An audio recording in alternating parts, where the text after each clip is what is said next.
আপনি আমাকে জিজ্ঞেস করেছেন কিভাবে দ্রুত ধনী হওয়া যায়, ঠিক? জি ঠিক। সেরা সমাধান 5 ওয়াক্ত সালাত আদায় করুন আর ফজরের আগে 2 রাকাত সুন্নাত মিস করবেন না। জানেন কেন? মানুষ যখন বিশ্বের টপ 10 জন ধনী ব্যক্তির লিস্ট করে, যুবক মানুষেরা। থামুন থামুন ভাই, আমাকে উত্তরটা দিতে দেন। আমি উত্তর দিচ্ছি, আপনি বলছেন যুবক মানুষ। যুবক মানুষেরা, আমি উত্তর দিচ্ছি। আপনি জানেন শীর্ষ 10 জন ধনী ব্যক্তির তালিকায় 4 নম্বরে বিল গেটস, 3 নম্বরে জেফ বেজোস, 2 নম্বরে এলন মাস্ক, 1 নম্বরে কে?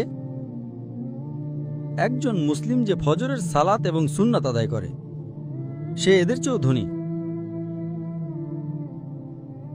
কারণ নবী সাল্লাল্লাহু আলাইহি ওয়াসাল্লাম বলেছেন যে ফজরের 2 রাকাত সুন্নাত পৃথিবী এবং এর মধ্যে যা কিছু আছে তার চেয়েও বেশি মূল্যবান।